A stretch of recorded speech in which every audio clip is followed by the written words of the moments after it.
இப்போ எஸ்ஐஆர் தமிழ்நாட்டுக்கு வந்தால் அது இங்கே உள்ள சிறுபான்மையர்களையும் பெரும்பான்மையான மக்களையும் பாதிக்குமா? இப்படி அறிவித்தாங்கன்னு சொன்னால் இந்த முறைகேடுகள் முன்னாடி மாநில அரசு கட்டுப்பட்டு இருக்கும்போது பெரிய பெரிய அதிகாரிகள் எப்போவுமே போய் மூலையில் நேரடி இறங்க மாட்டானோ, ஆர்டர் தான் பண்ணுவாங்க. முயற்சி தான் பண்ண முடியுமே தவிர இதே மாதிரி நீக்க சொல்கிறாங்கன்னு வைங்களேன், ஆட்கள்லாம் நீக்கி விடுறது, வாக்காளராக நீக்கிறோன்னு வச்சுருக்குறாங்க. அவங்க முயற்சி இந்த மாதிரி கள்ள வேலையெல்லாம் பார்க்கறதுக்கு முயற்சி பண்ணுவாங்க.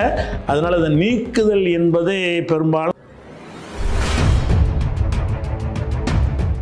மாற்றுக்குரல் நேயர்கள் அனைவருக்கும் இன்றைய சிறப்பு விருந்தினராக தேசிய தௌஹீத் கூட்டமைப்பின் மாநில தலைவர் சகோதரர் ஜெயினுல் ஆப்தீன் அவர்கள் நிகழ்ச்சிக்கு வரவேற்கிறேன். சொன்னோம். பீகாரில் அந்த எஸ்ஐஆர் கொண்டு வந்தாங்க. அதில் பெரும்பாலும் சிறுபான்மையர்களுடைய வாக்குகள் நீக்கப்பட்டுச்சு அப்படிங்கிற மாதிரிலாம் கம்ப்ளைண்ட் வந்துச்சு. அவங்க உயர்நீதிமன்றம் உச்சநீதிமன்றத்துக்கெலாம் போனாங்க. இப்போ அது தமிழ்நாடு, கேரளா போன்ற மாநிலத்திலையும் விரிவுபடுத்துகிறோம் அப்படிங்கிற மாதிரி சொல்கிறாங்க. குறிப்பாக இந்த பிஜேபி ஆள முடியாத இடங்களில் அவர்கள் இது போன்ற சட்டங்களை கொண்டு வராங்க அப்படிங்கக்கூடிய ஒரு குற்றச்சாட்டும் இருக்குது. இப்போ எஸ்ஐஆர் தமிழ்நாட்டுக்கு வந்தால் அது இங்கே உள்ள சிறுபான்மையர்களையும் பெரும்பான்மையான மக்களையும் பாதிக்குமா, இல்லை அவர்கள் எந்த நோக்கத்திற்காக இந்த மாதிரியான இதை கொண்டு வர்றாங்க? அதாவது இந்த மாதிரி விஷயங்களை செய்கிறதுக்கு கிட்டத்தில் தேர்தல் வரக்கூடிய மாநிலங்களை தான் இலக்கு வைக்கிறாங்க. கொஞ்சம் நாளில் தேர்தல் வரக்கூடிய மாநிலங்களை இலக்கு பண்ணி அப்போ நாங்கள் சீர்திருத்தம் பண்ணுறோம். வேறு எதை பிஜேபிலாம் கேட்டிங்கன்னா அது கிட்டத்தில் தேர்தல் வரல, அந்த காரணத்தை மம்தா சொல்லியிருக்கிறாரு. அதை ஏற்றுக்கிற வேண்டியதில்லை. ஏன்னு கேட்டால் அருகில் தேர்தல் வரக்கூடியதில் தான் ஆதாயத்தை பார்ப்பாங்க. இப்போ தமிழ்நாட்டுக்கு அறிவிச்சிருக்கிறாங்கன்னா தமிழ்நாட்டில் தேர்தல் வரப்போகுது. அப்போ தேர்தல் வரக்கூடிய மாநிலங்களை கருத்தில் கொண்டு இது அறிவிச்சிருக்கிறாங்கல்ல. இப்படி அறிவித்தாங்கன்னு சொன்னால் இந்த முறைகேடுகள் முன்னாடி பண்ணியிருக்கலாம். இப்போ பண்ணுறதா இருந்தால் மாநில அரசாங்கத்தினுடைய சப்போர்ட் இருந்தால் தான் பண்ண முடியும். தேர்தல் கமிஷனுக்குன்னு சொல்லி நிரந்தர ஊழியர்கள் இந்த அலுவலகத்தில் பணியார் மட்டும்தான், பாக்கி எல்லா ஊழியர்களும் பள்ளிக்கூடத்து வாத்தியார்கள் அவரு மாநில அரசின் கீழே இருக்கிறவங்க. இந்த தமிழ்நாட்டில் இந்த வேலையெல்லாம் யார் செய்வா? அதிகாரின்னு சில பேர் தான் இருப்பாங்க. அவங்க தான் தேர்தல் கமிஷனுடைய நேரடி கண்ட்ரோலில் உள்ளவங்க. பாக்கி எல்லாருமே அவங்கள்ட்ட சம்பளம் வாங்குறவங்க கிடையாது. மாநில அரசாங்கத்தை அனுசரித்து இருக்கணும். மாநில அரசாங்கத்துக்கு மாற்றமாக ஒரு வேலையை செஞ்சோன்னா புள்ளியை வச்சு விட்ருவாங்க. அப்போ இந்த அதிகாரிகளை தமிழ்நாட்டில் திமுக அரசு இருக்கிற காரணத்தினால இந்த பீகாரில் செஞ்ச அயோக்கியத்தனங்களை இங்கே பண்ண முடியாது. பீகாரில் அவங்க ஆட்சி இருந்தது. அவங்க ஆட்சி இருந்ததுனால அதுக்கு எல்லாத்துக்கும் அங்கே உள்ள அதிகாரிகள் நினைச்ச மாதிரிலாம் ஒத்துழைப்பு கொடுப்பாங்க. ஃபார்ம் அடிச்சு அவனே வச்சு கொடுத்தான்ல, அதெல்லாம் அந்த அதிகாரி அது மாதிரி இங்கே செய்வானா? இங்கே செஞ்சால் இங்கே திமுக அரசுக்கு தான் நம்ம கட்டுப்பட்டு இருக்கிறான். மாநில அரசு கட்டுப்பட்டு இருக்கும்போது பெரிய பெரிய அதிகாரிகள் எப்போவுமே போய் மூலையில் நேரடி இறங்க மாட்டானோ, ஆர்டர் தான் பண்ணுவாங்க. கீழே உள்ள அந்த வேலையை செய்வான். இந்த பீகாரில் ஒரு ஹோட்டலில் ஃபார்ம் எல்லாம் குவிச்சு வச்சுக்கிட்டு அவனூலே கையெழுத்து போட்டு செஞ்சாங்க இல்லை. அதெல்லாம் எதனால் செய்ய முடிஞ்சு? ஆட்சி இருந்ததுனால. அப்போ தேர்தல் கமிஷன் நினைக்கிறாங்க பீகார் மாதிரி செஞ்சிடலாம்னு. பீகார் மாதிரி எங்கே செய்யலான்னு கேட்டால் அவங்களுடைய சார்பான ஆட்சி இருக்கிற மாநிலத்தில் நடத்தலாம். அப்போ கூட இப்போ விழிப்புணர்வு ஏற்பட்டுருச்சு. தமிழகத்தில் அப்படி செய்ய முடியாது. முயற்சி பண்ணுவாங்க. முயற்சி தான் பண்ண முடியுமே தவிர இதே மாதிரி நீக்க சொல்கிறாங்கன்னு வைங்களேன், ஆட்கள்லாம் நீக்கி விடுறது, வாக்காளராக நீக்கிறோன்னு வச்சுருக்குறாங்க. இந்த ஃபார்ம் 7 ஒரு ஃபார்மை கொடுப்பாங்க. அந்த ஃபார்மை போட்டு ஃபுல் பண்ணி நீ நீக்கலாம், நான் உங்களை நீக்கலாம். அந்த ஃபார்ம் 6 சேருவதற்குள்ளது. ஃபார்ம் 7ங்கிறது நீக்கிறதுக்கு உள்ளது. இப்போ இந்த ஆள் இப்போ ஆள் செத்துட்டாரு, அவர் நீக்கிறங்கன்னு நான் போட்டேன்னு சொன்னால் அதை பரிசீலித்து பண்ணி தேர்தல் கமிஷன் நீக்கலாம். ஆனால் அது பரிசீலிக்க பார்த்தோன்னா 5 நாள் எடுக்கணும். இவங்க என்ன செய்கிறாங்கன்னா ஒரு ஆளை விட்டு புகார் அனுப்ப ஆன்லைனில் என்னை நீக்க சொல்லி புகார் வந்துடும். புகார் அரை மணி நேரத்தில் நீக்கிடுவாங்க. அப்போ இது அந்த புகாரை விசாரிச்சியா, நான் செத்துட்டேன் தானா, அதில் வேறு இடத்துக்கு மாறிட்டேன்னா, சில காரணங்கள் வச்சுருக்காங்க. இறந்து விட்டார்னு சொல்லி நீக்கலாம், இந்த இடம் மாறிவிட்டார்னு சொல்லி நீக்கலாம், இவர் 2 இடத்துல வாக்கு வச்சிருக்கிறாருங்கிற ஆதாரத்தை காட்டி இங்கேயும் வாக்காளர் இருக்கிறார் அங்கேயும் இருக்கிறார், அதனால நீக்குங்கன்னு புகார் கொடுக்கலாம். அதுக்கு சில ரீசன் இருக்குது. அந்த ரீசனோடு கொடுத்தாலும் தேர்தல் கமிஷன் அதை ஆய்வு செஞ்சு விசாரித்து அதை உறுதிப்படுத்திட்டு செய்யணும்ல. அப்படி செய்யாமல் உடனே நீக்கினாங்கல்ல, அப்படி இங்கே நீக்க விடுவாங்களா? இங்கே உள்ள அதிகாரி ஒத்துழைப்பாங்களா? இந்த அதிகாரி அரசாங்கத்துக்கு போட்டு கொடுத்துருவாங்க, இந்த மாதிரி நீக்க சொல்கிறாங்க அப்படின்வாங்க. அப்போ இந்த தமிழகத்தில் அவங்க முயற்சி பண்ணுவாங்க. விழிப்போடு இல்லாவிட்டால் அவங்க முயற்சி இந்த மாதிரி கள்ள வேலையெல்லாம் பார்க்கறதுக்கு முயற்சி பண்ணுவாங்க. அதனால் அதை நீக்குதல் என்பது பெரும்பாலும் வாய்ப்பு குறைவு. இந்த மாதிரி கள்ள வேலை பார்த்தாலும் இந்த மாநில அரசு அதிகாரிகள் வந்து ஒத்துழைக்க மறுத்தார்கள் என்று சொன்னால், அல்லது ஒத்துழைக்க மறுக்க தேவையில்லை, இப்படிலாம் செய்கிறாங்கன்னு போட்டு கொடுத்துறால போதுமே. உள்ளுக்குள்ளே இருந்துக்கிட்ட இந்த மாதிரி எங்களை செய்ய சொல்கிறாங்கன்னு சொல்லிட்டா அதை இஷ்யூ ஆக்கினாங்கன்னு வைங்களேன், பின்னங்கால் பிரெடில் அடிப்படை தேர்தலுக்கு ஓடி போயிடும். அப்போ அந்த நீக்கிற வேலையை வந்து பெருமளவுக்கு செய்ய முடியாது. சேர்க்கிற வேலையை செய்யலாம். சேர்க்கிற வேலையை செய்கிறது என்ன செய்வாங்கன்னு கேட்டால், சும்மா வரக்கூடிய ஃபார்மையெல்லாம் ஃபுல்லப் பண்ணி, ஏன்னா அவன் வந்து அத்தாரிட்டி, அவன் தான் அத்தாரிட்டி. யாருன்னா அந்த மேல் அதிகாரி தான். ஊழியர்கள் வந்து அது அத்தாரிட்டி கிடையாது. அவன் நீங்கள் வேணால் என்ன செய்வான்னா ஃபார்மில் அச்சடித்து வச்சுக்கிட்டு இவனாவே சில இதுகளை வந்து என்ன செய்வான், இவன் வேண்டிய ஒரு ஆட்களை பேரை போட்டு இவ்வளோ வரை நான் சேர்த்துட்டேன்னு சொல்ல வாய்ப்பு இருக்குது. சொல்லிட்டான்னா ஒரு பிஜேபிக்காரன் இருக்கான அவனை வந்து 100 பேரில் 100 வாக்காளர் அவனை ஆக்கிடுவாங்க. ஒரு ஆள், அந்த ஒரு ஆளை 100 இடத்துல வாக்களிக்கிற மாதிரி அவனை ஆக்க முடியும் அவன் நினைச்சான்னு சொன்னான். அந்த மாதிரி சில கள்ள வேலைகள் பார்க்கறதுக்கு வாய்ப்பு இருக்குது. அப்படி வாய்ப்பு இருக்குது என்று சொன்னால் அதை வந்து இப்போ சுப்ரீம் கோர்ட்லேயும் சொல்லிட்டாங்க, அதை இணையதளத்தில் முழுசாக வெளியிடணும்ட்டாங்க. அதனால முதல்ல அப்படி செஞ்சுக்கிட்டு இருந்தாங்க. மகாராஷ்டிராவில் தேர்தல் அப்படி தான் பண்ணினாங்க.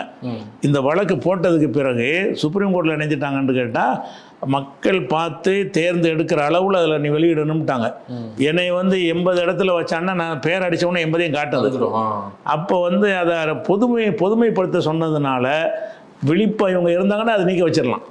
சேர்க்க முடியாமல் சேர்த்தாலும் கூட இன்னென்ன முறைகேடு பண்ணியிருக்கிறேன்னு சொல்லி ஒரு அறிக்கை விட்டானா அரண்டு போய் நெஞ்சிருவாங்க. அது தவறுதலாக நடந்து விட்டது, அது மனித தவறு, சரி பண்ணி கொள்வோம்னு ஒரு பல்ட்டி அடித்து என்ன செய்வாங்கன்னா அதை மாற்றிடுவாங்க, சேர்ப்பாங்க. சேர்க்கறதுக்குரிய எல்லா வேலையுமே பண்ணுவாங்க. ஒரு முகவரில் 1000 பேரை சேர்ப்பாங்க, ஒரு முகவரில் 500 பேரை போட்டு விடுவாங்க, 0 டோர் நம்பரை போட்டு வாக்காளரை சேர்ப்பாங்கன்னு இதெல்லாம் செய்யலாம். செஞ்சாலும் இப்போ நம்ம சுப்ரீம் கோர்ட் உத்தரவின் அடிப்படையில் எல்லாமே அதில் வந்துடும், இணையதளத்தில் வந்துடும். உங்களுடைய பேர் அடித்து பார்த்தோம்னா அதில் உள்ள டீட்டெயில் பூரா வந்துடும். நீங்கள் 3 இடத்துல வாக்கு செலுத்தினா 3 இடத்துல ஒன்று வந்துடும். அப்போ என்ன வராதுன்னா அந்த செத்துப்போன விஷயங்கள் தான் வராது. நம்ம இன்செர்ட் பண்ணால் தான் அதுக்கு தெரியும், செத்துட்டாருங்கிறத பண்ணால் தான் தெரியும். இப்போ வாக்குலையே அங்கேயும் இங்கேயும் வாக்களிக்கிறாருங்கிறது அதுவே சொல்லிடும். நீங்கள் 2 இடத்துல வாக்காளராக இருந்தீங்கன்னு சொன்னால் அது அந்த இணையதளமே சொல்லிடும். அந்த மாதிரி விஷயங்கள்லாம் கண்டுபிடிக்க இயலும். அப்படிங்கிறது கொஞ்சம் விழிப்போட தமிழக தேர்தல் அதிகாரிகளுக்கெல்லாம் இவங்க ஒரு கிளாஸ் நடத்தி கட்சியில் இருந்து வந்து பொதுவாக அந்த இது பூத்து கமிட்டிக்கு ஆள் போடுவாங்கள்ல, அந்த மாதிரி என்ன செய்யணும்னா பூத்து கமிட்டி தேர்தல் நேரத்துக்கு மட்டும் உள்ளது தான். இது முன்னாடியே என்ன செய்யணும்னு கேட்டால் நீங்கள் கண்காணிங்க, உங்கள் பகுதியில் உள்ள வாக்காளர் இணையதளத்துக்குள்ளே நுழைஞ்சி அதை கண்காணிக்க ஒரு ஆளை நியமிச்சிடணும். ஒரு சட்டசபை தொகுதிக்கு ஒரு 5 பேர் கொண்ட குழு இணையத்தில் உட்காந்துக்கிட்டு இருக்கணும், அதை வாட்ச் பண்ணிக்கிட்டே இருக்கணும். நீக்குதல் சேர்க்குதல் அப்டேட்டை பார்த்துக்கிட்டே இருந்து உடனே அவங்க கரெக்ட் பண்ணுறதுக்கு ஒரு ஆளுங்கட்சி அதை ஏற்பாடு செஞ்சிட்டாங்கன்னா பூத் கமிட்டி வேலையை வந்து விரிவுபடுத்தணும். பூத் கமிட்டி நடத்துகிறலாம் அந்த ஓட்டு பதிவு செய்யும்போது என்ன செய்கிறதுங்கிறது தான் கிளாஸ் கொடுப்பாங்க, ட்ரைனிங் கொடுப்பாங்க. அவங்களுடைய வேலையில் இதையும் சேர்த்துட்டாங்கன்னு சொன்னால் 234 தொகுதியையும் கண்காணிக்கக்கூடிய வகையில் அதுக்கு திறமையானவர்கள், இந்த கம்ப்யூட்டர் நாலேஜ் உள்ளவங்க, அவங்க இணையதள வசதிகளோடு உட்கார்ந்துருக்கிறதுக்கு ஒரு ஆஃபீஸ் போட்டுடணும். தேர்தல் கண்காணிப்பகம்னே போடு, இந்த தொகுதியின் தேர்தல் கண்காணிப்பகம் அப்படின்னு போட்டு என்ன செய்யணும். அப்படி செஞ்சாங்கன்னு சொன்னால், அப்படி செஞ்சாலே செய்ய மாட்டாங்க. அப்படி ஒரு ஏற்பாடு செஞ்சாலேயே கண்வளை பிடிச்சிருவாங்க. போலீஸ் இருந்தால் திருட போக மாட்டான்ல, போலீஸ் பாரா போகுதுன்னு சொன்னால் திருடவே போக மாட்டான். அப்போ போலீஸ் பாரா போடுற மாதிரி வேலையை இவங்க செஞ்சாங்கன்னு சொன்னால் இந்த மாதிரி ஒரு கள்ள வேலையை செய்ய முடியாது. அதுபோக இந்த ஆதார் அட்டை ஏற்றுக்கிற மாட்டாருன்னா அதுக்கும் இந்த கோர்ட்டில் ஆப்பு வச்சுட்டாங்க. இப்போ என்னை நீக்கினா கூட என்னோட ஆதார் ஐடியை கொண்டு கொடுத்து என்னை சேர்க்கணும். ஓகே, ஆதாரம் ஏற்றுக்கிற மாட்டேன்னான்ல, ஆதாரம் எல்லாத்தையும் இருக்குதுல்ல, ஆதாரம் இல்லாத யாருமே இல்லை, அதை கம்பல்சரி ஆக்கி 50 பேர் வச்சுருக்குறாங்க ஆதார். இவனே வந்து அப்படி நம்மளை ஆக்கி விட்டான். ஃபோன் வாங்கினா ஆதாரம் கொண்டு வா, கடன் வாங்கினா ஆதாரம் கொண்டுட்டு வா, எதுக்கு வந்தாலும் ஆதாரம் கொண்டுட்டு வான்னு சொல்லிட்டானுங்களா. அப்போ எல்லாரும் ஆதாரம் வச்சுக்கிட்டு இருக்கும்பொழுது என்னை நீக்கிட்டாங்கன்னு சொன்னால் இந்த இருக்கு ஆதார் கார்டு ஏன் நீக்கினேன், அவன் என்ன காரணம் சொல்லலாம், நீ 2 இடத்துல இருக்குன்னு சொல்லலாம். 2 இடத்துல ஒரு இடத்துல நீக்கிட்டு ஒரு இடத்துல வையே, அவ்வளோதான விஷயம். அதை வந்து அவனால் வந்து ஜெயிக்க முடியாது. அதனால் இந்த விஷயங்களுக்கு அயோக்கியத்தனமான சட்டங்களை வந்து பிஜேபி கூட்டணி ஆளுகிற மாநிலங்களில் அவங்க விருப்பப்போடு செய்ய முடியும். முடிஞ்சாலும் அங்கே வந்து எதிர்க்கட்சிகள் வெடிப்பாக இருந்தால் தடுக்க முடியும். தமிழகம் மாதிரி இடங்களில் வந்து அப்படி அவ்வளோ ஈஸியாக செய்ய முடியாது.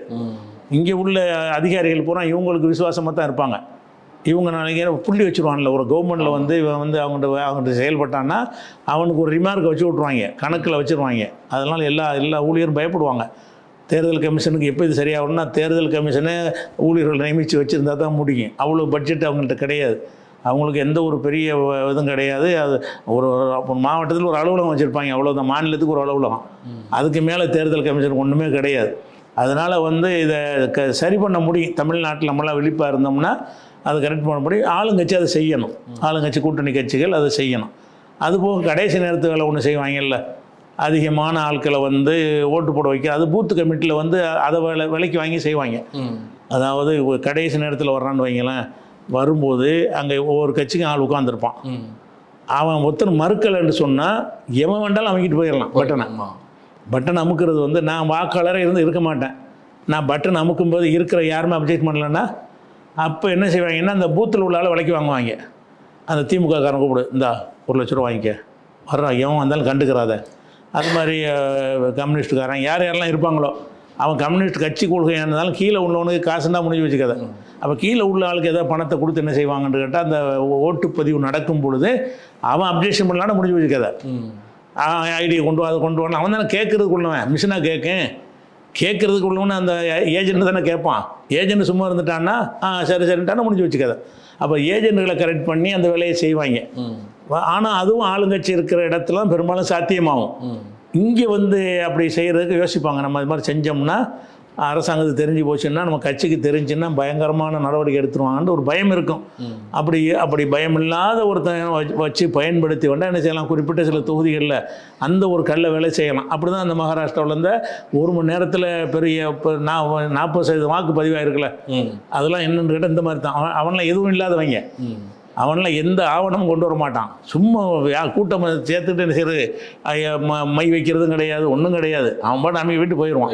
மை வச்ச நிரூபிக்கலுமா உங்களுக்கு? மை வைக்கிறது வச்சா தானுங்க மை. நான் மை வைக்காமல் வாக்கள் என்ன செய்ய முடியும்? அந்த பூத் ஏஜென்ட் மௌனமாக இருந்துட்டான்னு சொன்னால் நான் வாக்களிச்சுட்டு மை வைக்காமல் வருவேன், மறவும் போவேன். என் கையில் மை இருக்காது. மை வச்சா தான், வைக்கிறதுக்குரிய ஆள் யாருன்னா அந்த ஏஜென்ட் தான். நம்ம கட்சியில் நம்பி நியமிக்கிறோம்ல, அந்த பூத்து ஏஜெண்ட் ஒழுங்காக இருந்தான்னு சொன்னால் மை வைக்காட்டி அவனை உள்ளே விட மாட்டாங்க. 2வது தடவை விரல் காட்டி கொடுத்துரும்ல, நீ தான் வச்சுட்டு இடாண்டு. அப்போ அது மாதிரிலாம் செய்கிறதுக்கான வாய்ப்பு வந்து பூத்து ஏஜென்ட்டுகளை வச்சு செய்யலாங்கிறதுக்கு தான் பூத்து கமிட்டின்னு கிளாஸ் நடத்துகிறாங்க. எல்லா கட்சிகளில் இந்த மாதிரி செய்வாங்க, கவனமாக இருக்கணும், வெளில போனீங்கன்னா கட்சியில் தூக்கி நடவடிக்கை எடுப்போம் மிரட்டவும் செய்வாங்க, அவனுக்கு கிளாஸ் நடத்துவாங்க. அந்த மாதிரியான முறைகேடுகளும் தமிழகத்தில் எனக்கு தெரிஞ்ச வரைக்கும் அவ்வளோ ஜாஸ்தி பண்ண முடியாது. வடக்கெல்லாம் பண்ணுவாங்க, பீகார்லாம் பண்ணுவாங்க. இந்த மாதிரி நேரத்தில் கடைசி 1 மணி நேரத்தில் பார்த்தீங்கன்னா அதிக அளவு வாக்கு பதிவானால் விளங்கிற வேண்டிய ரிசல்ட் என்னண்டு. உங்களுடைய நேரத்தையும் கருத்துக்களையும் பகிர்ந்து கொண்டிருக்கிறோம்.